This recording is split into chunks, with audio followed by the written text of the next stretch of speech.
Trou d'air ou Chute libre, ça pourrait être le teaser du dernier film de Mission Impossible avec Tom Cruise. Mais aujourd'hui, j'espère que ça ne va pas être une mission impossible que de répondre à vos questions. En tout cas, on a un panel d'experts avec nous pour répondre effectivement à ces questions autour du financement des opérations. Donc, on a réuni nos partenaires bancaires. Je vais les résumer rapidement. Donc, Frédéric Trinquier, qui est directeur du département à la Banque Populaire Grand Ouest en charge des marchés du particulier et des associations. Un peu plus loin à l'opposé, donc Nicolas Lefloc, qui est responsable de service risque et engagement. Donc, ah oui, donc on n'est pas l'agence touriste que la SMI aujourd'hui, donc d'accord. Donc plutôt effectivement engagement au Crédit Mutuel, l'ACO. Cyril Préaubert, directeur du réseau d'agences de la Caisse d'épargne Bretagne Pays de la Loire. Donc c'est bien parce qu'on aura une vision panoptique effectivement de nos territoires. Et enfin Franck Laurenceau, directeur d'agence des professionnels de l'immobilier et de la foncière au Crédit Agricole Atlantique Vendée. Donc effectivement, les chiffres qui ont été présentés nous montrent qu'on est sous un régime un peu sous contrainte.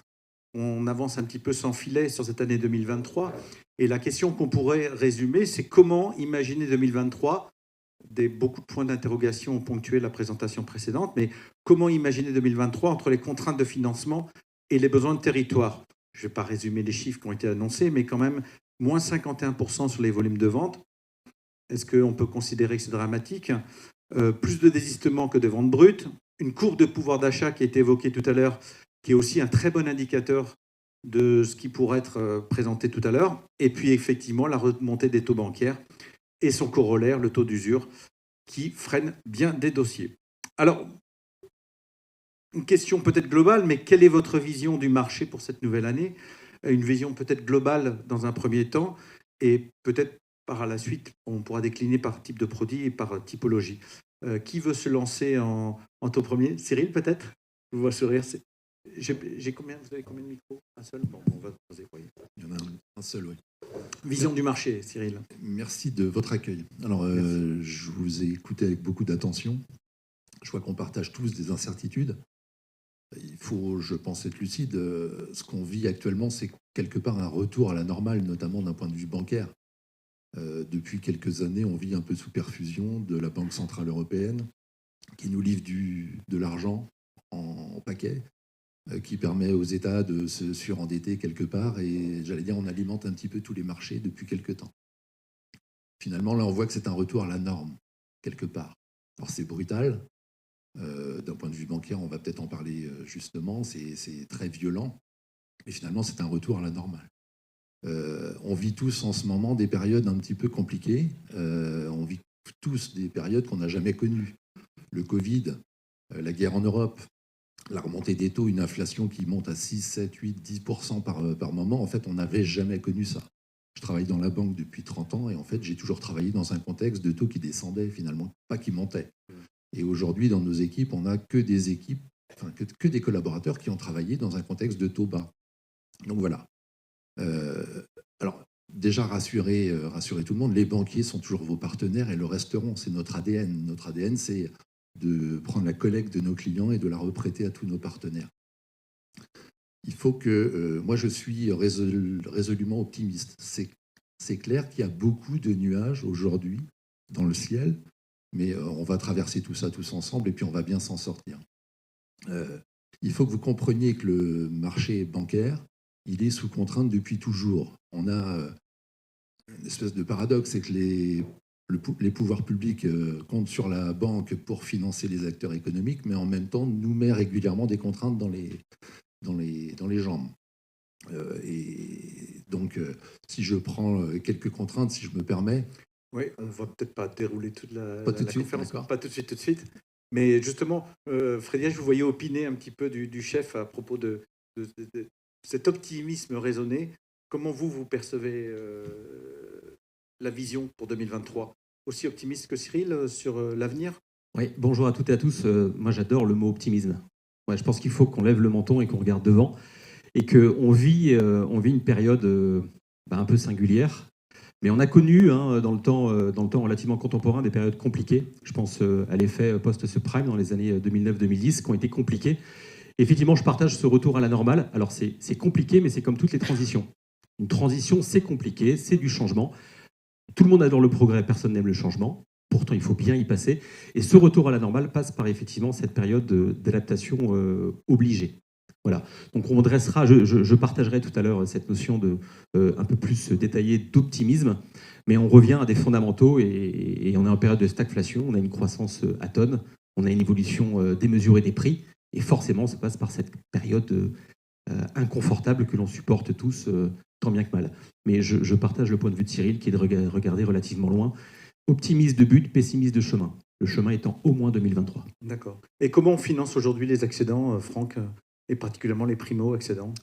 Alors, en ce qui concerne les primo-accédants, évidemment, c'est le sujet numéro un et c'est malheureusement eux qui sont impactés en priorité par ces évolutions. Je pense que pour l'ensemble des établissements qu'on représente, notre priorité est de continuer à faire notre rôle de prêteur et d'accompagner ces primo-accédants. D'ailleurs, je souligne que la stratégie qu'a eu les banques mutualistes sur les 6 derniers mois était plutôt offensive et en soutien finalement à ce marché, ce qui n'est pas forcément le cas des autres établissements bancaires. Il faut que vous ayez conscience que le contexte de taux nous contraint fortement et même si ça peut paraître assez surprenant, nous prêtons en ce moment tous à marge négative et à forte marge négative. Et malgré cette marge négative, nous avons continué à prêter. Et comme vous avez pu peut-être le constater, d'autres établissements bancaires, que je ne citerai pas, plutôt des banques nationales, ont plutôt fait le choix de couper le robinet. Et ça n'a pas été le cas des banques mutualistes. Donc sur ce marché de la primo-accession, évidemment, il va y avoir un peu d'effet de bord. Donc les dossiers qui étaient un petit peu gris vont devenir rouges. Et on va être amené petit à petit à continuer à répercuter cette hausse du coût de la liquidité dans nos prix de revient et donc d'augmenter facilement les taux moyens pour nos clients, ce qui va réduire sensiblement la capacité d'endettement. Donc, par rapport au graphique que vous aviez tout à l'heure, on était plutôt à des taux autour de 1,50 il y a encore quelques temps. Aujourd'hui, le taux moyen est proche de 2,70. C'est à peu près au taux qu'on prête.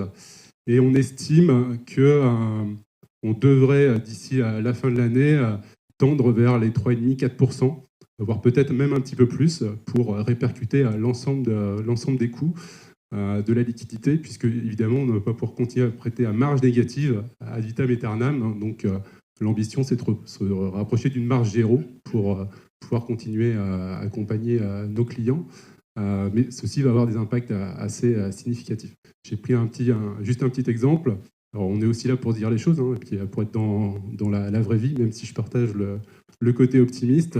200 000 euros pour un client, un financement de 200 000 euros pour un client lambda sur 20 ans à 1,50, on était à peu près à un peu moins de 1 000 euros, 965 euros par mois. 200 000 euros sur 20 ans à 4,50, qui est une cible possible. On est à 1 265 euros, donc ça fait 300 euros de plus par mois. Et comme vous pouvez le constater, nous, les salaires ne bénéficient pas de la même inflation au jour d'aujourd'hui. Donc, on va avoir un accès au crédit pour ces primo-accédants qui va être plus difficile. Donc, selon moi, on va avoir peut-être une correction du marché sur le prix de l'ancien. Sur le prix du neuf, j'en suis moins sûr, parce que de plus en plus, les établissements bancaires, en tout cas au Crédit Agricole, on commence à intégrer le coût énergétique non pas dans nos modes de calcul d'endettement, mais en tout cas c'est un critère qui est regardé aujourd'hui. Et un financement d'un bien ancien avec une classe énergétique défavorable, on a un regard qui est un peu plus dur que sur un logement neuf, sur lequel on sait que si le budget est un peu serré, il y aura moins de ces problématiques de coût énergétique. Donc ça, c'est plutôt favorable et optimiste finalement. Donc c'est un avantage d'acheter dans le neuf. Eh ben, ça tombe bien. Exactement. Donc c'est pour ça que j'en profite pour le souligner. Donc voilà. Et puis après, continuer à utiliser les dispositifs que certaines banques mettent en place. Nous, on a des prêts taux bonifié, mais je pense que c'est le cas aussi chez mes confrères. Justement, Nicolas, quels sont ces dispositifs que vous mettez aujourd'hui en place pour aider et accompagner les accédants, que ce soit ça peut être aussi des investisseurs. Oui, alors sur déjà, je rejoins les collègues là, sur le niveau d'activité. On n'a jamais autant prêté là, que depuis 2-3 ans. Et effectivement, depuis quelques temps, c'est un petit peu plus compliqué. Et donc, nous, on est forcément en réflexion pour comment faire pour accompagner nos clients, et notamment à travers tout ce qui se dessine sur les modifications énergétiques et tous les travaux énergétiques de rénovation des logements. Et donc, il y a pas mal de choses qui se mettent en place, alors, soit par l'intermédiaire des pouvoirs publics qui poussent un petit peu, soit sur des initiatives bancaires individuelles, quoi. Maintenant, sur les investisseurs, sachant que nous, l'objectif, il est quand même sur nos clients en résidence principale, enfin, on est vraiment toujours très attaché à pouvoir financer le premier logement ou le deuxième de nos clients. Donc, l'essentiel du dispositif va sur la clientèle en résidence principale. Sur la clientèle investisseur, aujourd'hui, on n'a pas de dispositif, je dirais, spécifique vers ces clients-là, si ce n'est qu'on peut regretter que les dispositifs de défiscalisation s'amenuisent de jour en jour. Et quel dispositif justement pour les accédants, lapsus, avec revente, notamment à travers le prêt relais? Est-ce qu'il y a des choses qui sont mises en place? C'est vrai que la question du prêt relais, en fait, faisait partie de l'ordre du jour, hein, sur le quid des prêts relais. Oui. Aujourd'hui, on n'a pas changé de position sur les prêts relais. On reste toujours sur des normes d'octroi qui sont liées à un pourcentage, en fait, de la valeur du bien qui est mis en vente. Et ces dispositifs d'octroi sur les prêts relais existent déjà depuis pas mal d'années. Hein. Sauf qu'on avait l'habitude, et c'est là où le marché évolue énormément. On avait un marché qui était tenu par les vendeurs, en fait, hein, que ce soit sur l'ancien ou sur le neuf, puisque tout partait relativement vite.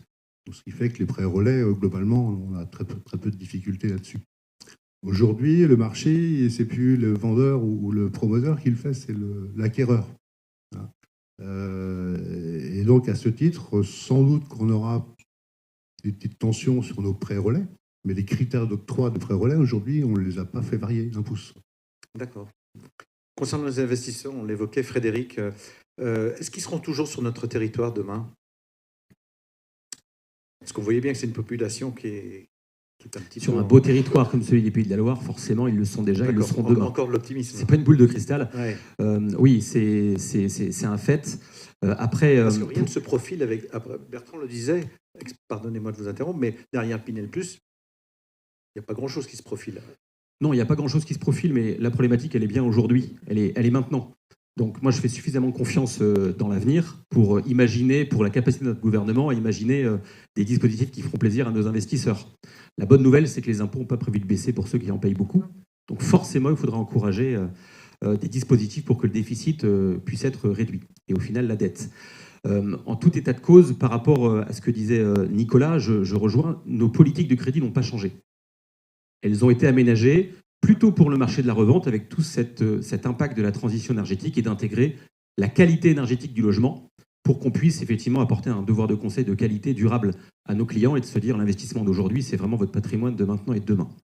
Ça, c'est vraiment aussi pour rappeler que en 2021, avec l'arrivée progressive de la mise en place de HCSF, il n'y a pas eu de changement de cap au niveau des grandes banques. Donc ça, c'est aussi important de le rappeler.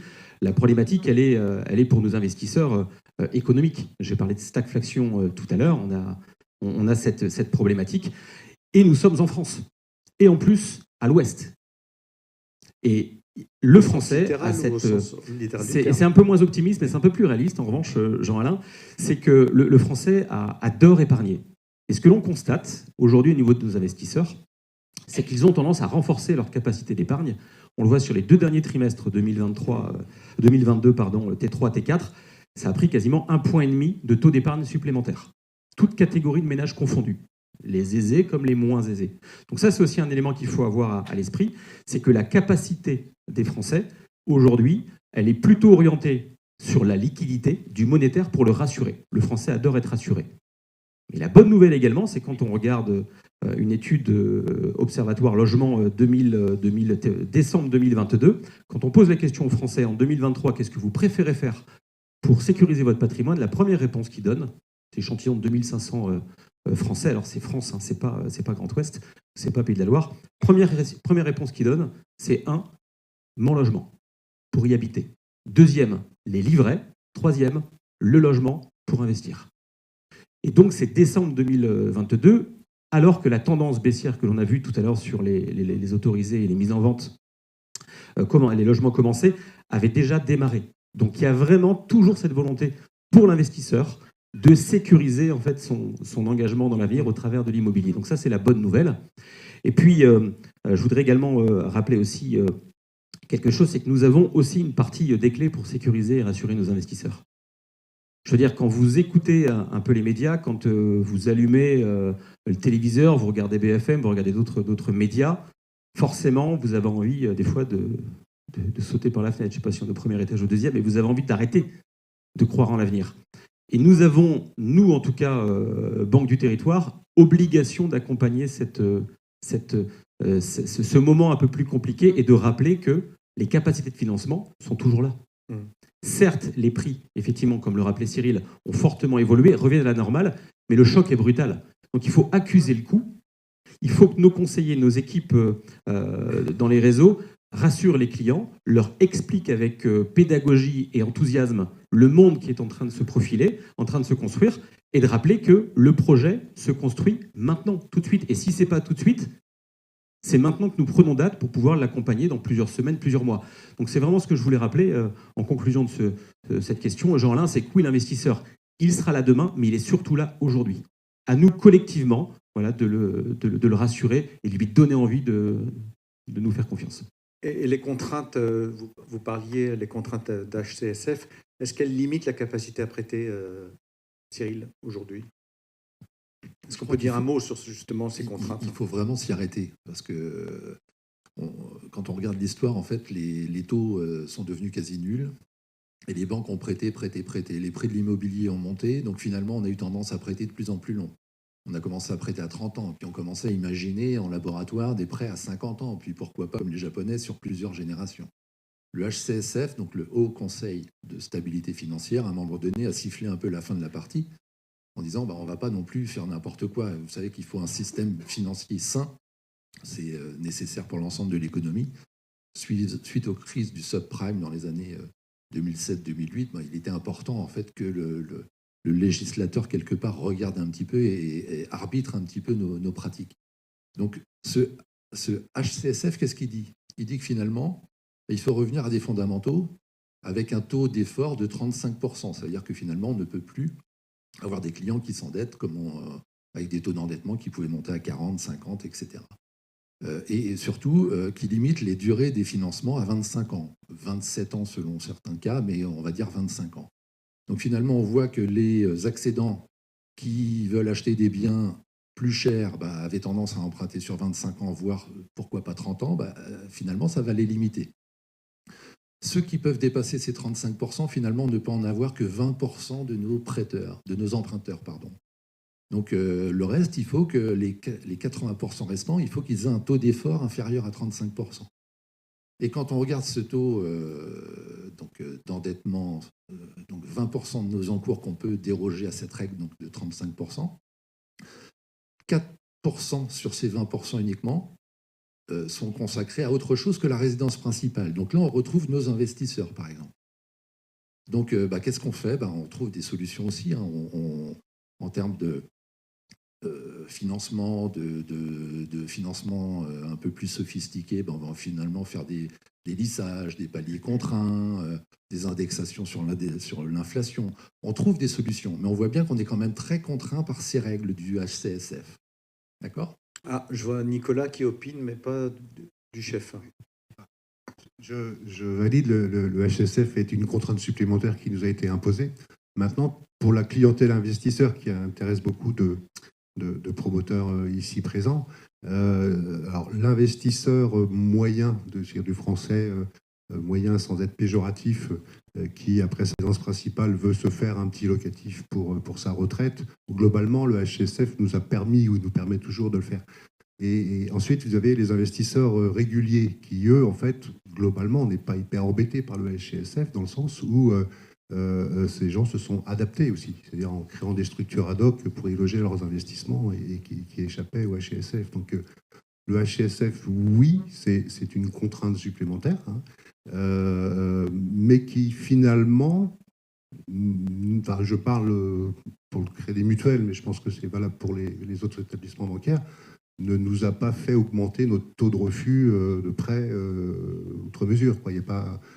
J'ai plus été embêté sur des problématiques de taux d'usure depuis quelques mois que sur le HCSF en lui-même. Vous pouvez préciser un petit peu plus en quoi vous avez été embêté justement par le phénomène de taux d'usure?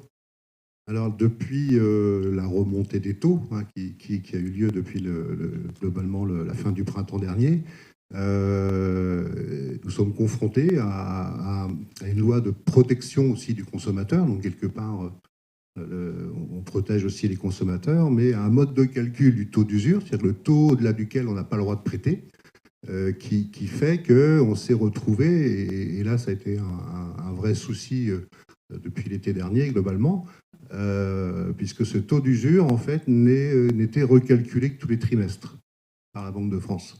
Et ce mode de calcul faisait qu'on se retrouvait face à des très bons emprunteurs avec de l'apport, on n'avait même pas de problématique de revenus, mais à devoir refuser un dossier parce qu'on n'avait pas le droit de prêter.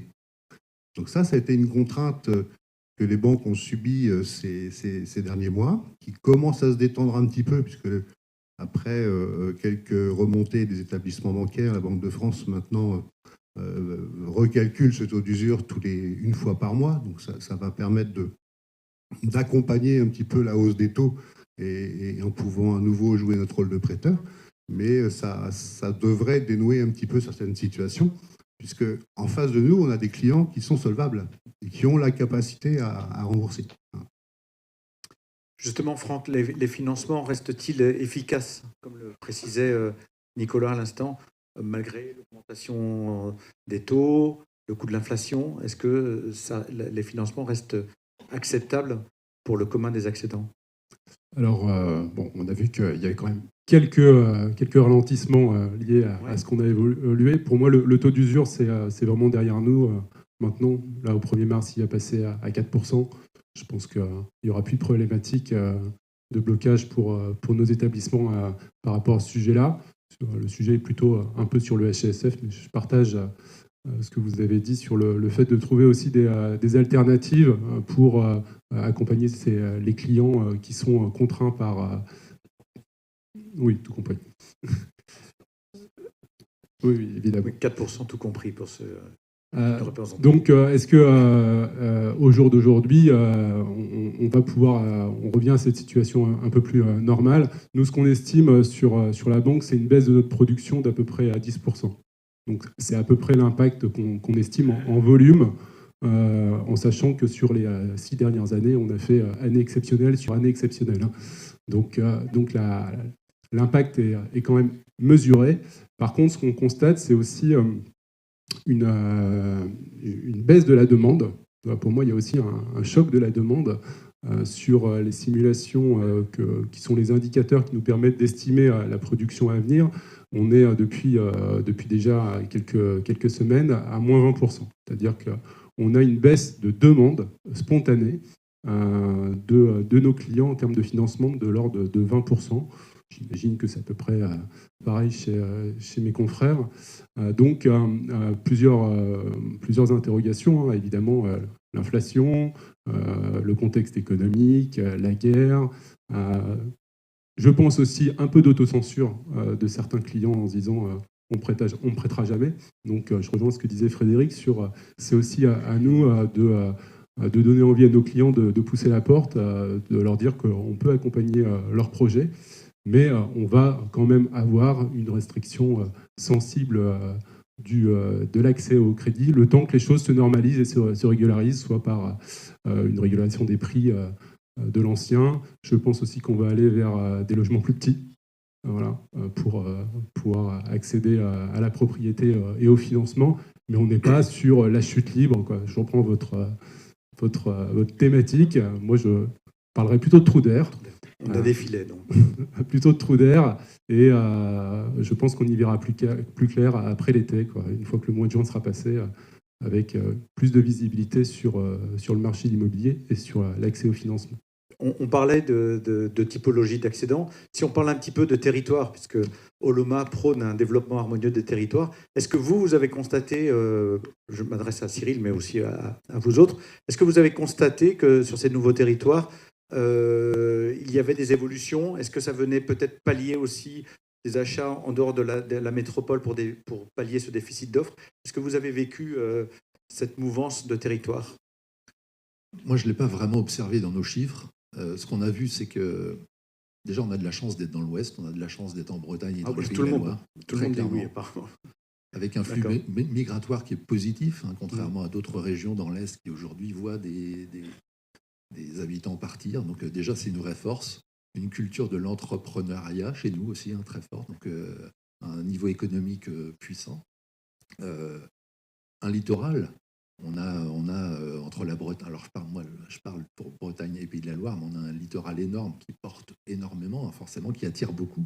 On n'a pas trop parlé de l'accession au littoral, le marché littoral. On y reviendra après, peut-être. Ouais, et donc je vais finir, mais en fait, les zones qui étaient un peu plus tendues chez nous, c'était Mayenne, Sarthe, qui étaient un peu plus éloignées du littoral, et qui par contre ont été plutôt portées par la sortie de Covid. On a vu des Parisiens venir s'installer au Mans, et ça, c'est venu aussi porter quelque part notre activité. Donc j'ai envie de dire que nos deux régions, Pays de la Loire notamment, sont porteuses, attirent beaucoup, et que ça, c'est un parachute exceptionnel en termes d'immobilier. On parlait tout à l'heure de l'attrait pour l'immobilier des Français. Alors, taux d'épargne, effectivement, on est en train de battre tous les records, mais le taux de propriété, je crois que les premiers, c'est les Bretons, les deuxièmes, ça doit être les Ligériens. Donc, un attachement à la pierre qui est énorme et qui aussi, j'allais dire, porte le marché. Donc, selon vous, entre trou d'air et chute libre, on est plutôt sur un phénomène conjoncturel provisoire qui devrait voir, après l'été, des signes d'éclaircie. Peut-être que je pose la question à Nicolas. Sur une vision moyen terme sur 2023, un éclairage sur 2023. On ne s'est pas trop concerté, même pas du tout avant, mais globalement, on est plutôt optimiste, en fait, dans le sens où il ne faut quand même pas oublier d'où l'on vient. Chez Cyril, tout à l'heure, qui parlait d'un retour à la normale. Donc oui, on revient, après des exercices exceptionnels, à un retour à la normale. Et puis, les différents tableaux qu'on a vus tout à l'heure montraient quoi? Montraient que de l'inflation, il y en a eu sur l'immobilier ces dernières années. Sauf que ça ne rentre pas dans le calcul de l'inflation. Par contre, l'inflation, les Français la connaissent aujourd'hui au jour le jour. Et quand on va faire nos courses, l'inflation, on la voit vraiment, quoi. Donc là, je pense qu'aujourd'hui, on est dans une situation un peu attentiste où les gens essayent de voir leur budget, ce que ça va donner, où ils attendent leur facture EDF pour voir si ce qu'on leur promet depuis 6 mois, 1 an, plus 15, plus 20, plus 30% de facture énergétique arrive ou pas. Etc., etc. Ce qui fait qu'on est dans une logique aujourd'hui d'attente et d'épargne surtout. Donc, et c'est vrai qu'on voit les gens n'ont jamais autant épargné. Et pour autant, la valeur pierre reste toujours une valeur vraiment primordiale, quels que soient les endroits et quelles que soient les classes d'âge. Donc, c'est en ce sens où peut-être qu'on soit un petit peu patient, mais la logique, surtout sur nos territoires qui sont un peu plus dynamiques, devrait faire que ça devrait repartir, je l'espère, assez rapidement. Vous me parliez en préparant cette conférence d'un effet ciseau sur l'immobilier. Quel est-il? Oui, alors l'effet ciseau, je décrivais comme ça, dans le sens où, pour nos amis promoteurs, donc, entre le moment où ils trouvent le foncier et le moment où ils vont livrer, le temps est de plus en plus long, pour différentes raisons, et les coûts de construction ont également fortement augmenté, ce qui conduit aussi à des augmentations de prix de vente aussi des logements. À côté de ça, vous avez des budgets des ménages qui n'ont pas, eux, évolué, et donc on arrive à un phénomène où le prix du neuf va devenir compliqué pour un accédant lambda à la propriété. Et on aura ces tensions inflationnistes qu'on a ou l'inflation qu'on a aujourd'hui, mécaniquement devrait, et c'est là toute l'observation qu'on verra dans les mois qui viennent, si elle se répercute aussi sur les salaires. Et c'est ça. C'est ça. Et donc c'est le raisonnement en termes de pouvoir d'achat qui va primer. Mais à partir du moment où la notion de pouvoir d'achat et de capacité à s'endetter arrive, ça devrait repartir logiquement. Mais c'est vrai que pour le promoteur qui bâtit ses opérations, la notion de temporalité fait qu'elle est contrainte aujourd'hui. En fait. D'accord. Frédéric, vous souhaitez compléter un petit peu le propos de Nicolas sur justement l'opportunité pour le promoteur par rapport à cette conjoncture? Non, moi je partage, je vais rebondir effectivement sur ce qu'ont dit mes collègues sur le thème trou d'air ou chute libre. Je pense que quand on part en voyage, quand on embarque, il faut accepter que ça fasse partie du voyage. Alors c'est peut-être facile à dire comme ça. On aimerait que ce soit toujours un long fleuve tranquille, mais c'est pas la vie. C'est pas la vie d'un banquier en tout cas, d'une banque de territoire qui est là, qui accompagne les bons moments, les moins bons moments. C'est vrai que c'est compliqué actuellement, mais je répète que les capacités de financement des banques sont aujourd'hui bonnes.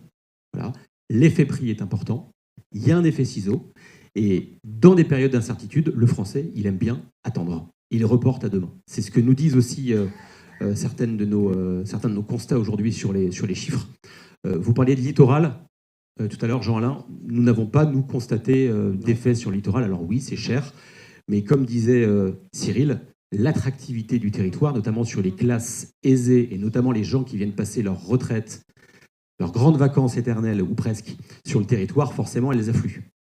Et ces personnes-là, elles cherchent à se loger. Et c'est là où l'opportunité, pour moi, selon moi, il y a une opportunité à prendre dans le neuf, c'est d'accompagner ces flux migratoires positifs sur notre territoire qui font effectivement envier beaucoup de nos consoeurs. Et il y a aussi une certaine guerre entre les territoires. Le territoire des Pays de la Loire, le territoire de Bretagne, pour séduire ces nouveaux arrivants autour du logement. Et forcément, quand vous avez un investisseur aujourd'hui qui doit ou qui veut investir pour préparer le lendemain ou alors alléger sa charge fiscale, forcément, il a le choix. Il a le choix d'investir sur le territoire ou pas. Et c'est là où je reviens sur ce que je disais tout à l'heure. Nous avons collectivement à nous serrer les coudes et à nous associer pour que l'image de ce que l'on propose sur les Pays de la Loire soit une image encore plus, comment dirais-je, agréable, flatteuse, séductrice de ce qui est proposé à l'extérieur du territoire. Voilà, je pense qu'il y a cet effet-là. Et aujourd'hui, c'est l'investisseur qui a le choix. C'est le client qui décide. Et ça a été dit justement par mes homologues. Très bien. Franck, pour ajouter, avant de laisser la place à des questions dans la salle. Moi, par rapport à ces phénomènes classiques qu'on voit dès qu'il y a un ralentissement, une crise économique d'attentiste qu'évoquait Frédéric, il y a une nouvelle donnée, c'est cette crise énergétique, où je pense qu'on est à l'aube d'un changement de comportement. Et donc là, je m'adresse aux promoteurs qui sont dans la salle.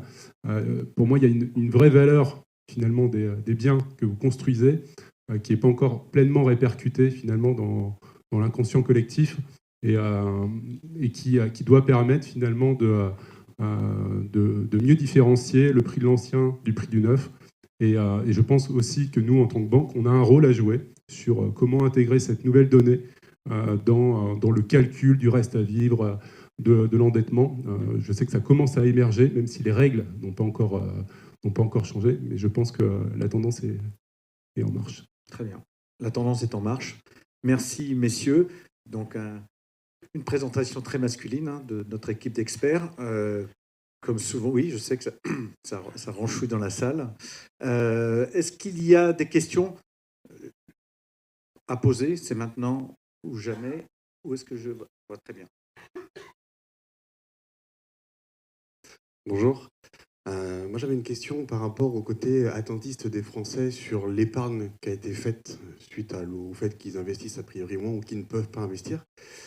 L'analyse de ce que vous venez de dire me pousse à penser que l'immobilier a augmenté en coût. Il y a eu beaucoup de crédits faits dernièrement pour les acheter, ce qui a fait imprimer de l'argent, entre guillemets. C'est-à-dire que, par contre, on a créé de la monnaie, par définition.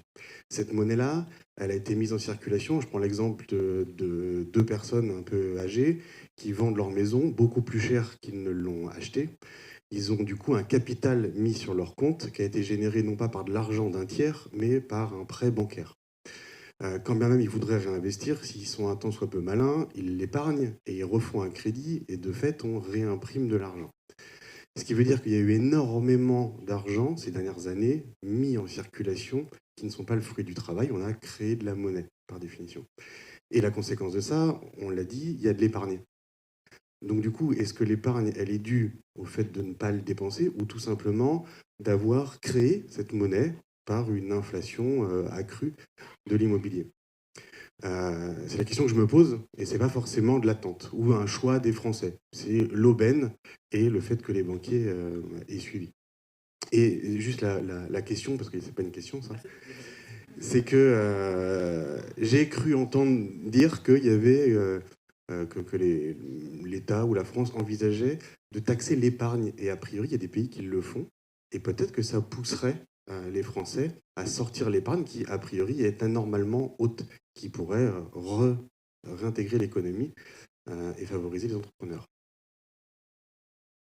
Question à tiroir. Cyril, peut-être, pour répondre, et Nicolas, difficile? Non, effectivement, la création monétaire, elle a été faite et encouragée par la Banque centrale européenne, encouragée par l'État qui, pendant le Covid, va compenser toutes les pertes de revenus. Donc ça a créé une masse monétaire qui est juste colossale. Et aujourd'hui, ça a enregistré. Voilà. On savait qu'en sortie de Covid, il y aurait de l'inflation liée à une demande énorme. Derrière la guerre, le prix des matières premières, de l'énergie, tout ça, ça continue à entretenir cette inflation. Ce qui fait que derrière, les salariés peuvent demander à être augmentés. Et là, on pourrait être sur une inflation plus durable, ça, ce qui serait encore plus embêtant. On s'attend à ce que finalement la Banque centrale commence à vouloir remonter ses taux. Tout ça, c'est pour justement freiner cette création monétaire et calmer le jeu. Mais que fait le gouvernement? Le gouvernement, il remonte les taux des livrets, par exemple. Ce qui met les banques sous contrainte sur le coût de leurs ressources. Donc les banques sont obligées de remonter les taux et ça va aussi calmer le marché. Donc c'est toute cette logique-là qui est en train de ce retour à la normale dont je parlais. Oui. Il va falloir quelques mois pour que les choses se remettent en place. Et finalement, on va retrouver un niveau de taux qu'on avait il y a 5-6 ans, avant les années 2015, quand la Banque centrale... c'était pas normal d'avoir des taux à 0%, des prêts à 25 ans à 1-1,5%. Tout était... c'était trop bas. C'est cette période qui n'était pas normale. Nicolas, vous si j'ai répondu à la question. L'immobilier restait haut, suivant notre... Nicolas, peut-être pour ajouter avant de... Oui, juste une précision. En fait, si le HCSF était mis en place, c'est justement pour répondre à cette problématique-là. C'était de contenir les prix. Et on le voit bien, même si ça n'a pas eu beaucoup d'effet sur notre capacité à dire oui ou non, parce qu'en fait, globalement, on dit toujours autant oui. La mécanique en fait, du HCSF de contrainte fait qu'on devrait, et on a commencé à assister à une stabilisation des prix, notamment sur l'ancien. Donc là, il commence à y avoir des effets là-dessus. Et l'autre point, c'est que la Banque centrale européenne, comme toutes les grandes banques centrales au monde, si vous prenez l'un des premiers articles constitutifs de la Banque centrale européenne, son objet, ce n'est pas l'épanouissement des Européens. Son premier objet, c'est la lutte contre l'inflation. Et donc, elle pilote la masse monétaire à travers ses taux directeurs. Et donc, qu'est-ce qu'elle a fait pour justement freiner le phénomène que vous citiez? C'est d'augmenter ses taux pour qu'on ait aussi un petit peu moins de demandes de crédit. Et c'est vrai que l'augmentation des taux, mécaniquement, diminue aussi les crédits qu'on met en place. Merci. Une autre question? Oui, une question de notre président. Est-ce que j'ai...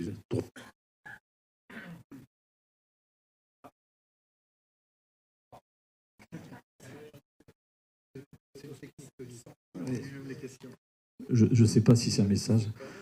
Mais en tout cas, moi j'avais une question, c'était effectivement de se dire quand est-ce qu'on va revoir un petit peu plus de clients solvables. Donc j'ai cru comprendre qu'il fallait partir en vacances cet été et qu'en revenant, ce serait beaucoup mieux.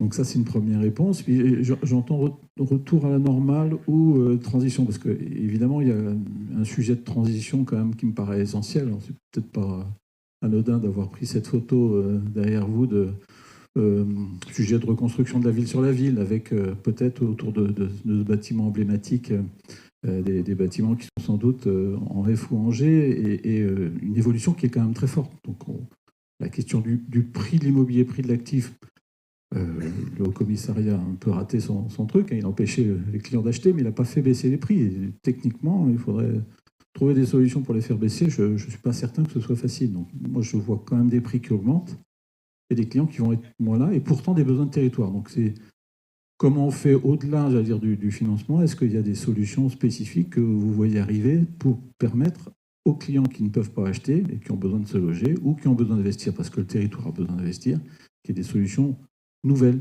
une nouvelle façon de proposer du financement ou du montage de dossiers. Mon micro fonctionne. Franck, peut-être, pour répondre, et Frédéric. Franchement, je ne sais pas si on est à l'aube d'inventer des nouvelles façons d'accompagner nos clients en financement. Tout à l'heure, on parlait des durées. On a bien vu que quand on a commencé à augmenter les durées, on s'est fait rattraper par la patrouille. Et je pense que c'est sain, finalement. Rappelons-nous quand même qu'aux États-Unis, le mode de financement a créé la crise des subprimes, et ce n'est pas le modèle des banques européennes. Donc, après, je pense qu'on surestime quand même beaucoup les refus de financement. J'entends parler beaucoup de refus de financement des établissements bancaires. Je vais parler que de ce que je connais, c'est-à-dire l'établissement que je représente. Notre production de crédit a augmenté entre 2021 et 2022. Après, il y a un effet prix. Mais si on regarde le nombre de dossiers, ça a baissé de 2%. Donc on parle de moins 2%. Et on estime une baisse un peu plus significative sur l'année 2023, mais on ne va pas être à moins 20%.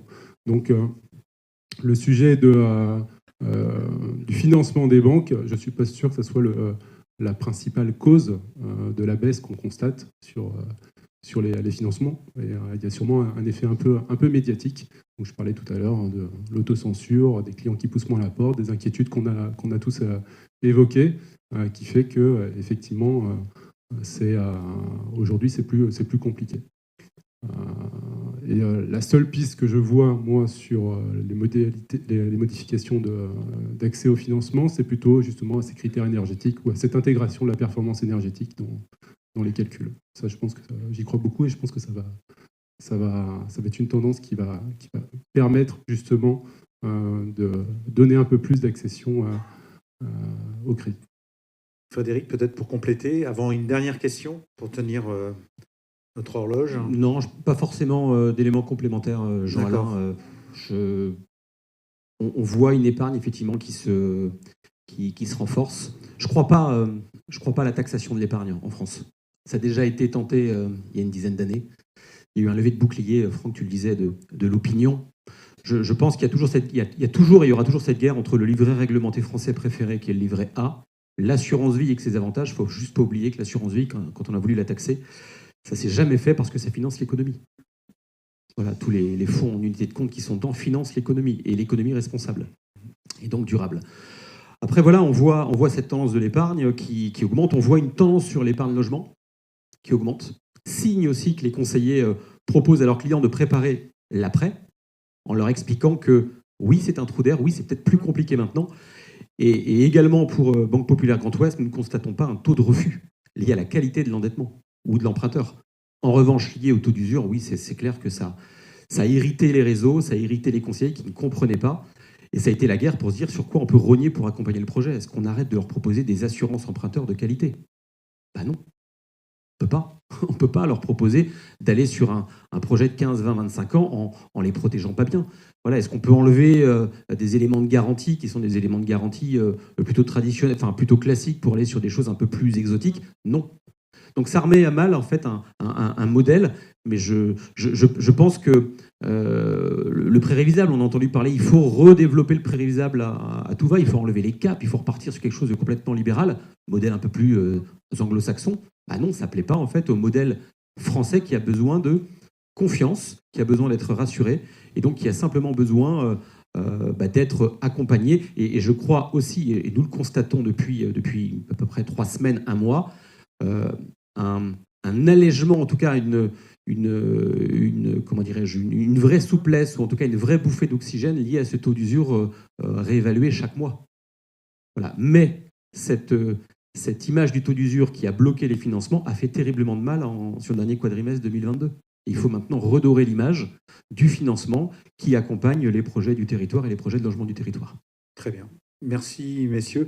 En tout cas, on a répondu à la question existentielle de Bertrand. Trou d'air ou chute libre, apparemment, on s'orienterait plus vers le trou d'air. Donc, optimisme raisonné de la part de nos experts. Merci, messieurs, pour la qualité de votre expertise, justement. Et puis, peut-être la dernière parole comme à toujours, Bertrand. la Comme dernière toujours. parole. Merci en tout cas d'être intervenus tous les quatre, des experts. Et puis, on vous laissera réfléchir à la question. Est-ce qu'il y a d'autres moyens, d'autres façons de concevoir mais je sais que certains y pensent. On n'a pas répondu, hein. Ils n'ont pas répondu. Non, mais justement, pour ça, c'est pour nourrir la réflexion. Et peut-être que dans 6 mois, on y reviendra après l'été sur des questions de financement qui sont plus faciles. Rendez-vous est pris. Oui, rendez-vous est pris. Merci de votre attention. Je vous propose de nous retrouver autour d'un pot et continuer la discussion. Et je vous rappelle que Urgence, si vous le voulez en papier, il est disponible sur le site, mais en papier, c'est 15 €. Et c'est juste à l'entrée. Merci.